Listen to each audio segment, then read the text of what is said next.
Ketemu lagi dengan saya Lutfi Starsen Audio. Hari ini kita kedatangan Honda All New BRV.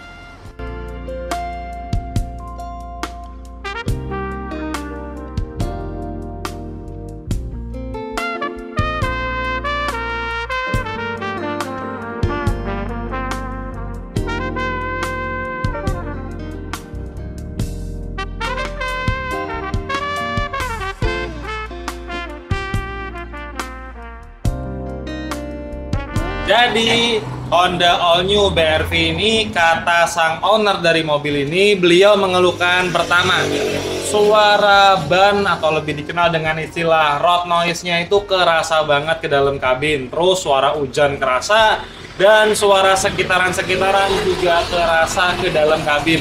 Dan setelah kita bongkar, kondisinya seperti ini. Ini masih polos, belum kita kasih peredam. Barusan kita lepas-lepas, kita bersih-bersih. Jadi ada bagian aspal bawaan pabrik, bidangnya sebesar ini, aspalnya sebesar ini. Terus di tengah ada sedikit aspal dan di bagian bawah jok. Selebihnya polos, nggak ada apa-apa. Di bagian plafon juga kosong. Setelah kita lepas door trimnya langsung seperti ini. Di bagian tepong, setelah kita lepas dek sampingnya, juga langsung plat bodinya. Untuk di bagian pintu, kenapa suaranya cenderung kerasa ke dalam kabin?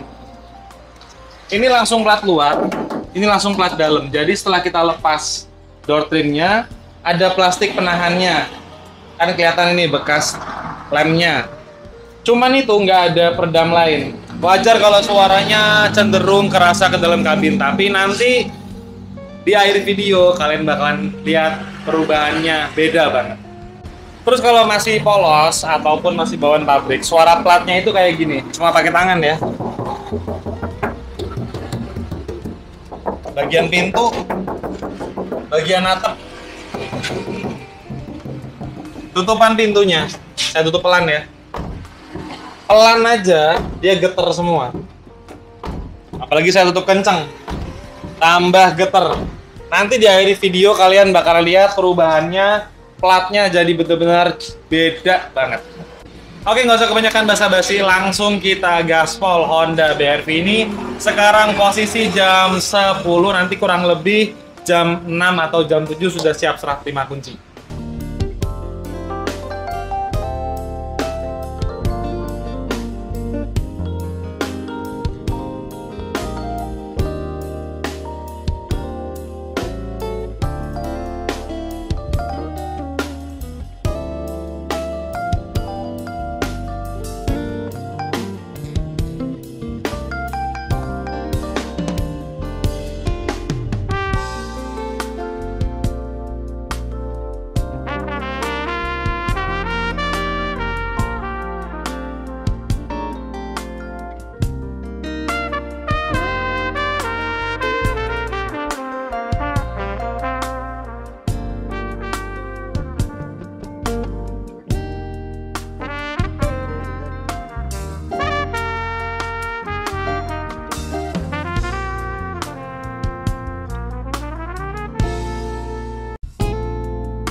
Oke, ini kita sambil pengerjaan, saya juga kepengen sharing-sharing tentang peredam. Udah lama kita nggak ngobrol-ngobrol tentang peredam. Jadi, buat penonton Starsen Audio World yang menyaksikan ini, kepengen saya tuh sedikit ngobrol-ngobrol tentang peredam. Jadi banyak sekali sih ini yang sudah saya rangkum ya. Yang japri ke saya nanya, bahan yang paling baik itu apa? Antara rubber batil sama aspal. Klasik banget sih pertanyaannya. Jadi gini, kalau saya secara pribadi, ini saya ngomong jujur ya, semua itu plus minus. Plus minus dalam artian gini, aspal itu bagus, rubber batil itu bagus. Cuman kalau saya di sini, ini kalau saya cenderung pemain rubber batil. Memang untuk sisi harga, rubber batil itu pasti lebih mahal daripada aspal, pasti.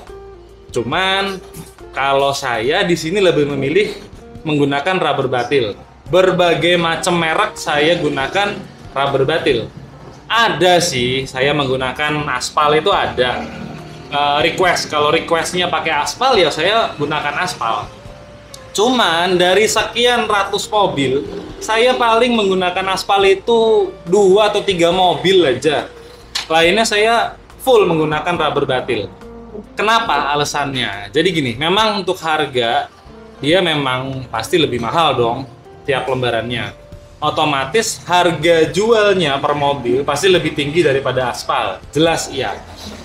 Cuman kalau saya di sini memilih rubber batil, faktor pertamanya itu beratnya. Itu jelas pasti lebih enteng rubber batil. Yang kedua nggak ada bau. Terus kalau untuk sisi kekedapannya bagus mana antara aspal sama rubber batil? Ini saya bilang belak-belakan. Semua itu kembali ke SDM yang pasang. Kita nggak bisa bilang salah satu peredam itu lebih baik. Itu nggak bisa bilang begitu. Karena semua pabrikan peredam itu sudah punya standar sendiri-sendiri. Dan rata-rata yang saya coba dan saya pelajarin dari semua merek, mulai dari yang paling mahal sampai yang paling rendah ya, paling bosok-bosokan, paling murah, itu sudah punya standar sendiri. Tapi kembali lagi ke pola kita yang masang. Terus begini, ada juga yang minta pasang peredam setengah-setengah. Setengah-setengah tuh dalam artian bukan per part. Kalau per part, misalnya per per bagian, saya juga nerima. Misalnya pintu-pintu aja, oke. Plafon aja, saya juga nerima. Cuman ada yang minta pengurangan lapisan. Loh, ini yang perlu saya perjelas. Jadi begini, kalau ada yang minta, karena pernah ada datang ke bengkel langsung minta peredamnya 1 lapis aja. Saya nggak mau untuk kebutuhan kontes. Nah, ini yang salah. Saya harus menjelaskan sedikit. Saya nggak perlu sebut mobilnya, nggak perlu sebut orangnya. Nggak usah, itu privasi ya. Cuman kebutuhan kontes itu berbeda dengan harian. Kalau kita sudah ngomong kebutuhan kontes, itu udah gila-gilaan kita. Dan kebutuhan kontes sama kebutuhan harian itu harus dibedakan. Kalau cuma 1 lapis, itu nggak bisa masuk kebutuhan harian, apalagi kebutuhan kontes. Beda banget. Kalau kita untuk kebutuhan harian, cuma 1 lapis aja, dijamin suara itu tembus ke dalam kabin. Karena banyak banget, bukan kerjaan saya, dan saya nggak mau tahu kerjaan siapapun itu, monggo. Kayak ada salah satu video kemarin itu yang Honda Mobilio, itu full rapat loh. Saya sendiri bilang merek yang dipakai itu luar biasa, itu merek bagus banget. Tapi kok masih tembus? Yang salah itu peredamnya. Saya bisa bilang peredamnya nggak salah. Terus yang salah masangnya. Saya juga bisa bilang itu bukan kesalahan yang masang, karena kemampuan tiap orang yang pasang itu beda-beda. Jadi jangan disalahkan, juga jangan dihujat. Kalau memang yang masang, saya nggak tahu di mana, mampunya segitu, ya kita hargain, nggak masalah. Cuman pengalaman pemasangan peredam itu membuahkan hasil yang juga berbeda. Dalam artian gini, pola pikirnya itu harus kita rubah. Pasang peredam itu bukan sekedar kita ngelepasin dek-dek, ngelepasin jok-jok, karpet, bersihin, masang kayak stiker di dalam mobil, selesai. Ya percuma, kalau prinsipnya seperti itu percuma. Pemasangan peredam itu bener-bener, kalau yang bener loh ya, kalau pemasangan peredam yang bener itu nggak gampang. Mikirnya susah banget. Kenapa? Pertama kita mesti ngebagi bobot distribusinya. Pendistribusian beratnya kita harus bagi rata semobil. Yang kedua, kita harus tahu setiap mobil itu beda-beda. Jadi gini, merek sama, ya, pabrikannya sama, apapun itu saya nggak mau sebut. Tapi ada yang mobil tipe ini cenderung berisik di mana, ada yang mobil tipe ini cenderung berisik di mana. Itu yang mesti kita kejar, kita cari. Terus juga logika kita juga harus kuat. Dalam artian gini, pasang peredam, di roll, habis di roll dengan roller gerigi atau roller pola. Berpikiran, oh udah maksimal. Yang masang berpikiran sudah maksimal karena pertama capek. Jujur aja masang peredam itu nggak gampang dan bukan seindah yang kita lihat di video-video saya. Capek jujur. Ngerol satu mobil, abis itu ngerol pakai roll gerigi atau roller pola satu mobil, dijamin kalau nggak badan itu basah kuyup.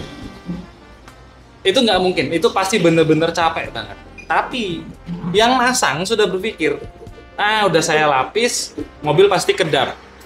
Pada kenyataannya setelah dikembalikan, kok suaranya tembus.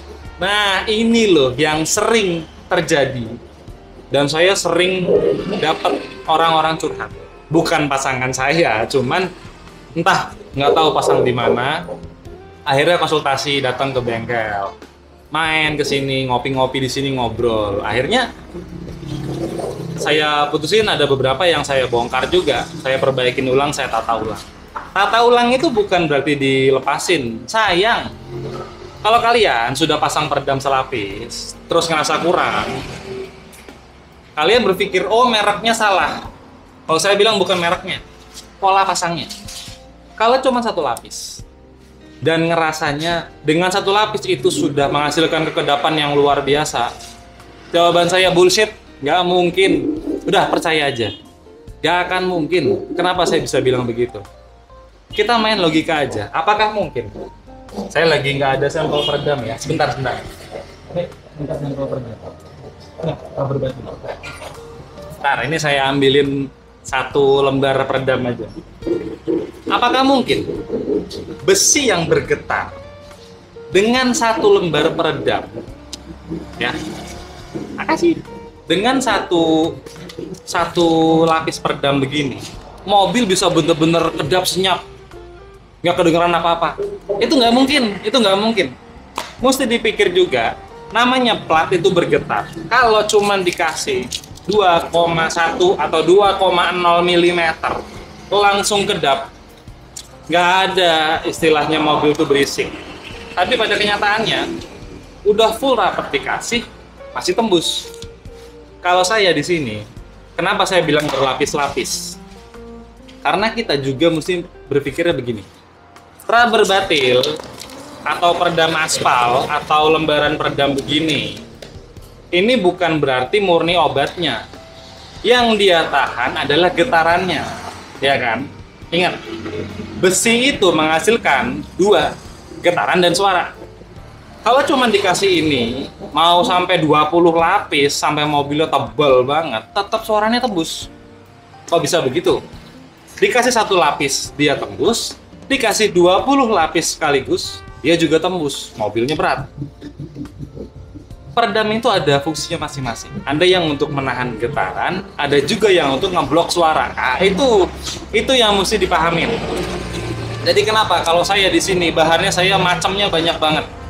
Ya, kita tuh ngikutin dari kebutuhan mobilnya, bukan dari ngikutin pola pasangnya yang reguler gimana.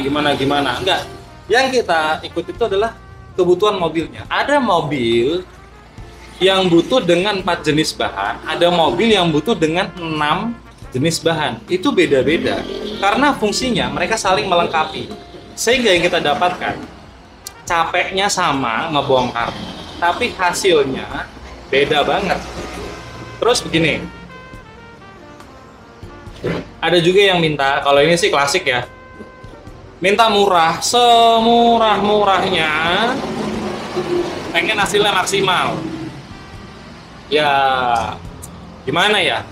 Saya kalau di sini, jujur saya sudah ngasih harga itu yang best price banget. Saya sudah ngasih harga yang benar-benar terjangkau banget. Dengan pola seperti saya, dengan lapisan seperti yang saya terapkan. Itu saya itu udah benar-benar harga yang terjangkau banget. Ada juga yang minta semurah mungkin. Ya, daripada kita sudah ngebongkar, nanti ujung-ujungnya juga bakalan kecewa. Saya langsung di depan saya ngomong, mending gak usah ada pemasangan. Daripada kita maksain dengan budget yang murah banget, bahan yang dikurang-kurangin. Akhirnya, yang rugi itu bukannya bengkelnya, tapi si owner mobilnya. Kenapa? Karena begini, setiap lembaran ini itu juga ada harganya dan juga nggak murah. Nggak bisa dong satu mobil, apalagi mobil MPV besar, cuman membutuhkan 30 lembar peredam, mintanya kedap luar biasa. Nggak, saya bisa bilang di depan, bullshit, nggak mungkin. Terus gini, ini kendala lagi. Kendala yang saya dapat dari cerita-cerita. Nggak tahu lah ya di mana itu, saya nggak mau tahu. Yang masang peredam satu mobil kok bisa menghabiskan waktu 4 hari, 5 hari. Kok di sini masangnya 1 hari jadi. Kalau mobil reguler 1 hari. Cuman kalau mobilnya gede-gede, yang bongkarannya susah juga nggak mungkin 1 hari. Konyol juga. Misalnya kayak Nissan Serena, Toyota Alphard, minta full, ya nggak bisa juga kita 1 hari. Nggak logis juga 1 hari, paling nggak butuh 2 hari. Cuman maksimal 2 hari. Tapi rata-rata kalau mobil yang reguler itu kita sikat 1 hari. Kok bisa cepet dengan lapisan yang segitu banyak, kurang lebih peredamnya 50 sampai dengan 60 lembar masuk, kok bisa? Lah kan sering saya liatin di cuplikan video-video saya. Kalau kita di sini, itu bukan satu orang ngerjakan satu mobil, ya kapan selesainya, nggak bakalan selesai. Satu mobil itu kita serbu 6 orang. Kita pembagian tugas, ada yang di bagian kolong depan, ada yang di bagian bawah dashboard, balik dashboard, ada yang di bagian lantai tengah, ada yang di bagian plafon, ada yang di bagian belakang, ada yang di bagian pintu-pintu. Jadi dalam waktu kurang lebih untuk lapisan rubber batil 3 sampai dengan 4 jam di luar pembongkaran, lapisan rubber batil sudah bisa kita aplikasikan full, komplit dengan kita roller gerigi atau roller pola, udah bener-bener lengket banget. Kenapa? Kita bisa bikin satu mobil 1 hari jadi. Terus gini, ada juga yang maksa ke saya. Kalau ini sudah kembali ke karakter ownernya ya. Satu hari minta 2 mobil. Berapapun harga yang kamu bilang, saya bilang ya, saya bayar. Bukan bos. Ini bukan masalah uangnya. Bukan, jangan salah. Gini, kalau saya kemaruk itu apa ya? Saya itu berusaha, saya ambil semuanya. Enggak. Bukan begitu pola di sini. Saya bisa satu hari saya sikat 5 mobil, bisa saya. Cuman saya nggak mau. Kenapa? Percuma, sia-sia. Saya sendiri pun yang masangin di mobil pelanggan, nanti gelo tuh bahasa Indonesianya tuh apa ya? Kecewa. Saya sendiri yang bukan mobil saya. Saat saya lagi test drive, saya sendiri akan kecewa. Kok begini hasilnya? Gimana nanti saat orangnya naikin? Itu yang berusaha saya cegah banget. Ada juga yang nggak memperbolehkan saya untuk test drive. Lah, saya itu test drive itu cuma dari bengkel sini itu ke perumahan deket sini 1 kilo bolak-balik. Tujuannya apa? Gini, setelah kita bongkar, setelah kita pasang lagi semuanya, ini masih ada suara-suara asing nggak? Itu gunanya. Yang kedua, setelah kita bongkar, terus kita kembalikan, udah selesai, udah bersih-bersih, perubahannya gimana? Memang, yang punya mobil pasti nanti akan rata-rata semuanya sih, hampir 100% semua bilang oke. Cuman, saya sendiri pun harus make sure juga, karena saya punya standar sendiri. Ini loh yang saya bilang, kalau saya ditanya, banyak banget komentar-komentar yang bisa dibilang menghujat, berusaha menjatuhkan saya dengan ngomong, kenapa nggak pakai alat tes. Jujur aja, saya tuh bukan berpatokan pada desibelnya. Cuman, saya punya punya pola sendiri, saya punya pegangan sendiri. Dan alhamdulillah, puji Tuhan, customer yang kesini itu malah cenderung lebih serak dengan pola yang saya terapkan. Kenapa? Bukan main desibel meter yang anjlok berapa. Itu bisa disetting alat desibel meter. Karena saya pernah make. Dan itu bisa disetting loh. Kita mending main actual aja. Kita main realistis aja lah. Kenyataannya gimana. Yang penting itu, kalau patokan saya, saat pertama kali kita masuk ke dalam mobil, ya, belum starter, kondisi kuping langsung penging itu kayak bener jauh suaranya. Itu sudah faktor yang bisa dibilang pemasangan yang bener-bener oke. Itu kalau saya. Monggo, ada yang nggak setuju ya silakan aja, karena kan setiap orang punya hak bebas untuk berkomentar. Yang kedua, suara ban. Kalau suara ban itu hilang, 100% hilang, saya bisa bilang, nggak mungkin. Percaya saya, nggak mungkin.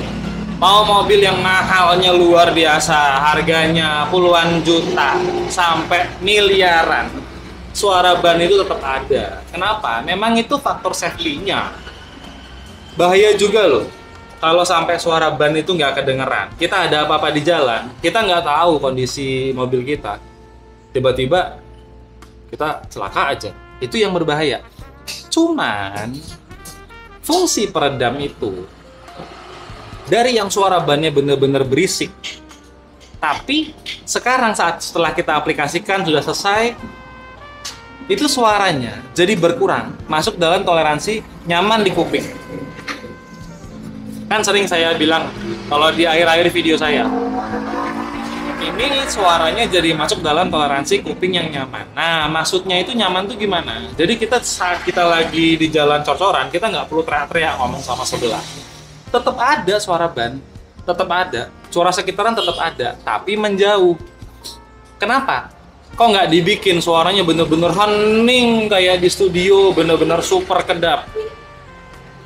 Pertama jawabannya, nggak mungkin banget. Kan kita tuh naik di atas besi. Besi itu ngalirin suara, mengantarkan suara. Suara itu mau diblok total kayak dalam studio. Nggak mungkin. Yang kedua, apa ya kalau itu pun bisa terjadi? Nggak berbahaya. Itu bahaya banget loh. Kita nggak dengar suara klakson, kita nggak dengar suara apapun. Ngerti-ngerti jeder aja bisa kesenggol mobilnya, bisa ditabrak orang. Itu kan malah fatal. Bukan saya ngeles, bukan. Memang seperti itu. Jadi pemasangan peredam itu fungsinya adalah mengurangi kebisingan di dalam kabin, bukan ngeblok suara jadi hilang, nggak kedengeran apa-apa. Karena pernah ada salah satu mobil, saya nggak bisa sebut merek dan saya nggak bisa sebut sang owner, dan akhirnya nggak jadi pasang di sini karena saya tolak aja belak-belakan. Beli mobil harga kurang lebih itu ya, saya nggak bisa sebut merek, cuman harganya kurang lebih 160 juta. Ya kalian bisa tahulah itu mobil apa, saya nggak perlu sebut merek. Minta mobil harga 160 juta itu turun dari dealer, masih plat putih, dibandingin sama mobil Mercy seharga 1,8 miliar. Aduh, logikanya nggak masuk deh. Saya langsung ketawa, logikanya nggak masuk. Kalau kayak gitu logikanya, harga, saya nggak bilang 160 juta itu murah, enggak, itu mahal. Itu harga segitu, harga yang mahal. Tapi juga permintaannya juga jangan terlalu tinggi ekspektasinya. Kenapa ada mobil harga 1, sekian miliar? Kok juga ada mobil harganya yang 100 jutaan? Itu juga tentu ada perbedaan material, ada perbedaan peredam di dalamnya, ada perbedaan mesin.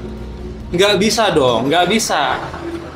Dengan peredam harga 6 juta sampai dengan 8 sampai dengan 10 juta, ya, mobil yang harga misalnya 160 juta ditambahkan harga peredam yang taruhlah peredamnya 10 juta, berarti totalnya mobil itu harga 170 juta. Kita hitung-hitungan ya, bisa mengalahkan yang harga 1, sekian miliar. Berapa kali lipat harganya? Ya nggak mungkin begitu. Dan pabrikan mobil itu juga yang ngebangun tuh bukannya orang-orang sembarangan. Itu juga teknisi yang pengalamannya luar biasa. Kenapa harga mobil itu mahal? Karena materialnya juga bener-bener beda. Saya nggak bilang harga mobil yang bisa dibilang mobil kelas terjangkau itu buruk. Saya nggak bilang itu buruk, itu mobil bagus. Cuman, nah ini loh, ekspektasi dari sang owner itu juga jangan terlalu berlebihan. Juga janganlah terlalu minta, saya beli mobil murah aja, saya kasih peredam, itu bisa menghasilkan mobil yang serasa miliaran. Nggak juga dong. Di video saya ada yang rasanya kayak miliaran, rasanya bukan kekedapannya, beda. Kalau kekedapannya kayak harga miliaran, ya nggak laku dong mobil yang harga miliaran, ya kan? Logikanya seperti itu aja. Nggak. Karena semua sudah ada material-material yang memang mobil itu mahal, tentu materialnya juga benar-benar luar biasa. Ada juga mobil yang murah, tentu juga ada pengurangan. Nah, yang dikurangi itu bukan faktor keselamatan, tapi peredam-peredamannya itu. Terus kalau gitu bisa nggak? Timbul pertanyaan lagi, bisa nggak kita masang peredam seperti mobil-mobil kelas Eropa? Saya bisa bilang, di mana nyari bahannya? Bener nggak? Nggak ada yang jual bahannya. Karena bahan-bahan spesial itu hanya ada di pabrikan mobil dengan merek itu. Nggak ada.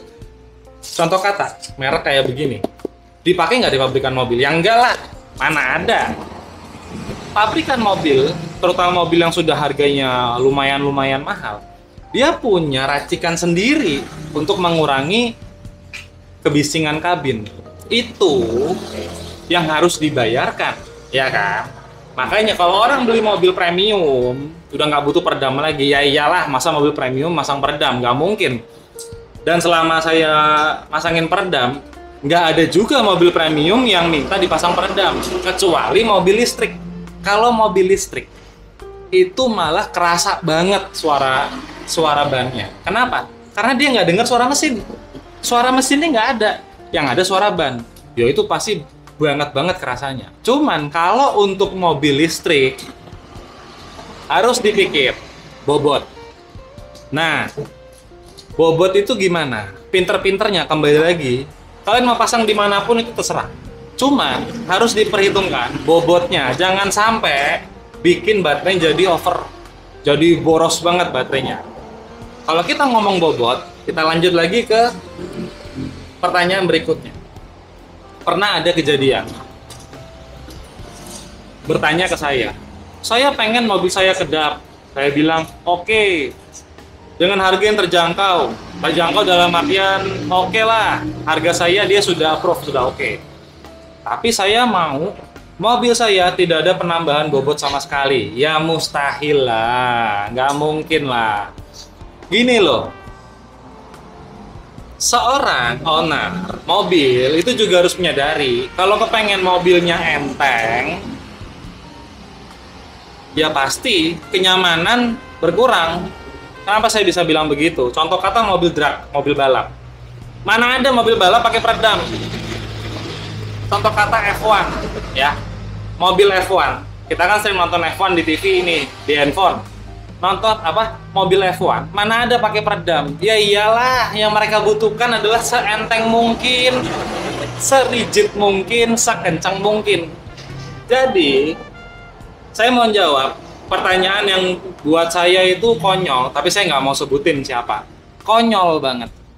Kepengen mobilnya senyap, kedap, nyaman, kalau dijemur, dikasih peredam, mobilnya nggak panas. Ya ampun, nggak mungkin lah. Mobil namanya dijemur, mau kaca filmnya merek yang belasan juta, ratusan juta sekalipun.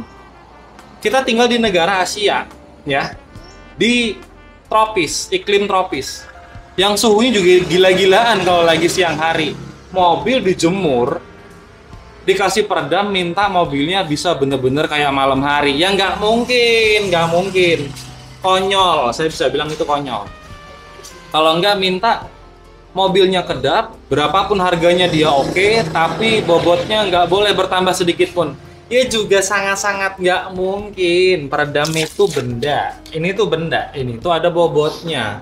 Tentu ini kalau diaplikasikan di mobil, ya pasti dia pertambahan bobotnya. Cuman kita tuh begini loh, kita tuh berusaha ngebuat satu mobil itu tidak lebih dari 2 galon aqua, 1,5 sampai dengan 2 galon aqua. Kalau mobilnya gede ya 2 galon aqua, nggak lebih. Kalau mobilnya kecil 1,5 galon aqua, dan itu terbagi rata.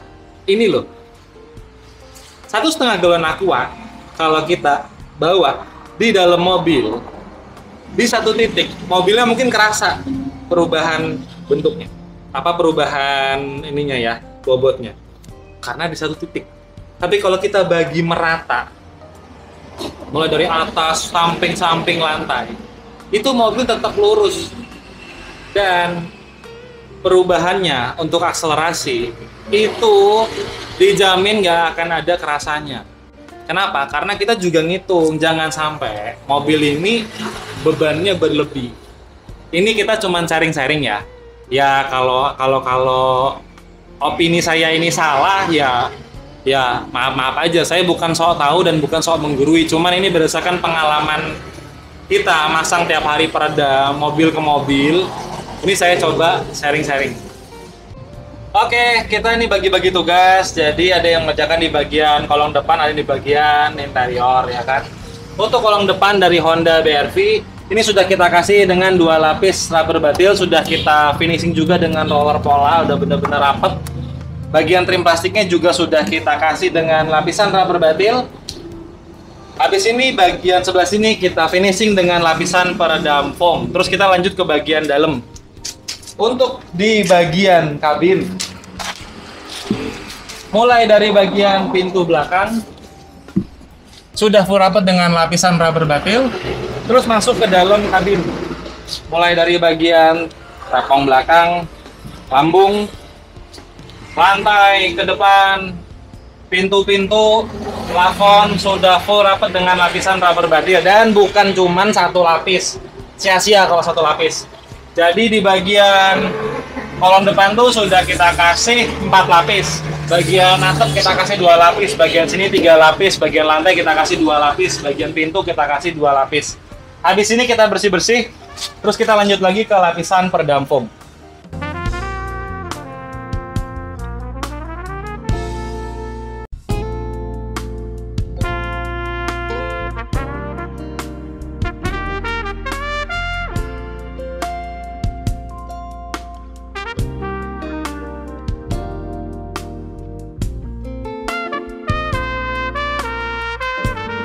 Oke, lapisan peredam foam sudah berhasil kita pasang, jadinya seperti ini.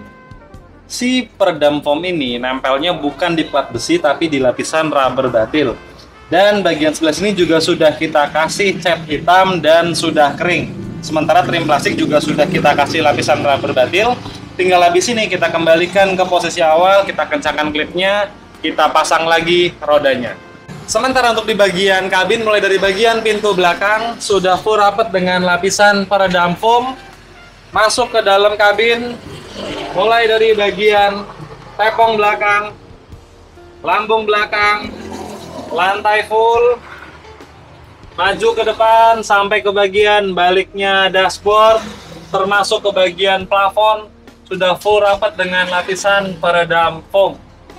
Ini saya tunjukin ke kalian kalau lapisan peredam foam kita sudah sampai ke bagian baliknya dashboard. Tuh, kelihatan ya, udah bener-bener sampai mentok menuju kaca. Nih, ini kan laci nih, saya lepas. Tuh, lapisan foam kita sudah mentok sampai menuju kaca. Di sebelah kanan juga sama, sudah sampai mentok ke bagian speedometer, terus ke bagian atas. Ini adalah bagian yang sering terlewati, yaitu sela-sela seperti ini. Itu juga sudah kita isi full rapat dengan lapisan peredam foam. Sementara di bagian door trim terpasangnya lapisan peredam foam akustik seperti ini. Dia udah bener-bener empuk banget. Nanti dia ketemu langsung dengan lapisan rubber batil di bagian plat pintu. Jadi sudah nggak ada lagi suara-suara asing di bagian door trim. Oke, sekarang kita cuci tangan sampai dengan 5 kali. Kita pastikan tangan kita udah bener-bener bersih banget. Terus mulai kita pasang apa yang sudah kita bongkar dari atas ke bawah. Jadi mulai dari bagian plafon turun ke bawah.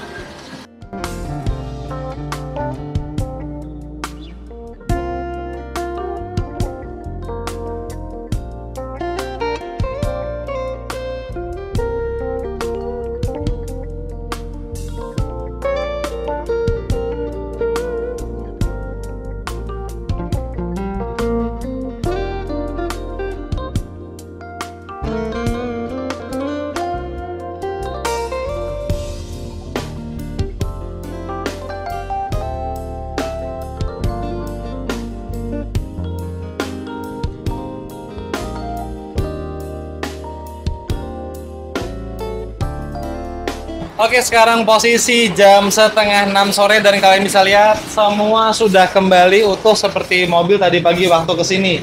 Mulai dari bagian door trim benar-benar lurus banget, jok-joknya lurus, nat-natnya, dek-deknya lurus, nggak ada yang benggang ataupun mangap, semua presisi. Yang utama bagian plafon bersih banget, nggak ada yang retak, benar-benar mulus banget. Habis ini kita cek dulu apakah ada malfunction mobil ini melalui indikator dan suara platnya. Cuma pakai tangan loh ini. Padat banget kan sampai ke bagian atap. Padat banget tutupan pintunya. Tadi kan di awal video ada getaran. Kalau sekarang nggak ada getaran sama sekali. Ini saya tutup pelan. Tutup kenceng. Maknyus banget, nggak ada getaran sama sekali. Oke, sekarang kita coba starter perdana setelah kita bongkar-bongkar.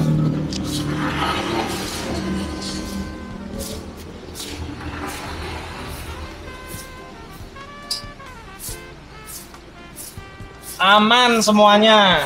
Nih, kamera mendekat. Jadi yang logo merah ini adalah logo handbrake, saya lepas. Logo ini adalah logo pintu dibuka. Aman. Saya lepas lagi. Door open karena untuk kamera masuk. Lainnya benar-benar aman. Sekarang kita cek dulu kamera kiri. Aman. Lampu utama aman. Lampu jauh aman. Sen kanan aman. Hazard aman. Kamera mundur juga aman banget. Oke, sekarang kita coba test drive. Oke, sekarang kita lagi nyoba tes jalan. Kita masuk ke medan perumahan. Kita menuju speed 40 ke 50. Dengerin suara bannya.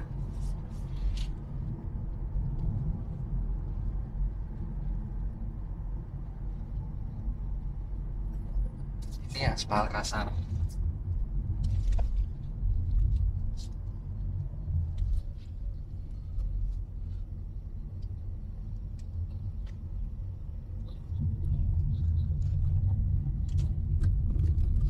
Manyus banget, aspal kasar aja disikat halus banget. Suara sekitaran menjauh banget, lirih banget. Tuh, kiri kanan ini banyak kendaraan, banyak orang, nggak tembus sama sekali suaranya. Asik banget. Jadi Honda BR-V ini benar-benar kerasa banget perubahannya. Luar biasa, kerasa banget. Jadi Honda All New BRV kan kalian tahu lah suara bannya gimana. Sekarang itu benar-benar jadi maknyus banget. Tadi aspal kasar kita lewatin dengan halus di speed 40-an, pas tikungan tadi 30-an. Enak banget. Dan suara sekitaran itu juga seakan-akan menjauh banget. Matahari masih ada dan mobil sudah siap serah terima kunci. Untuk total biaya peredam seperti ini habisnya di angka 7 juta rupiah. Pengerjaan 1 hari jadi. Kita mulai jam 10-an, matahari lagi terang-terangnya. Selesai, kita belum gelap, matahari juga masih kelihatan. Jadi ditunggu aja bisa kalau kalian dari luar kota. Gak usah bingung-bingung nanti gimana mikir penginapannya, karena ditunggu aja bisa. Bagi kalian yang lagi nabung-nabung untuk pasang peredam, saya doakan biar segera terkumpul. Bisa cepet-cepet pasang peredam, biar kendaraannya jadi semakin maknyus. Gimana, kalian suka dengan karya kita? Kalau kalian suka jangan lupa like, komen, dan subscribe. Mohon maaf kalau saya ada salah-salah kata yang kurang berkenan. Saya Lutfi, see you next video. Ciao.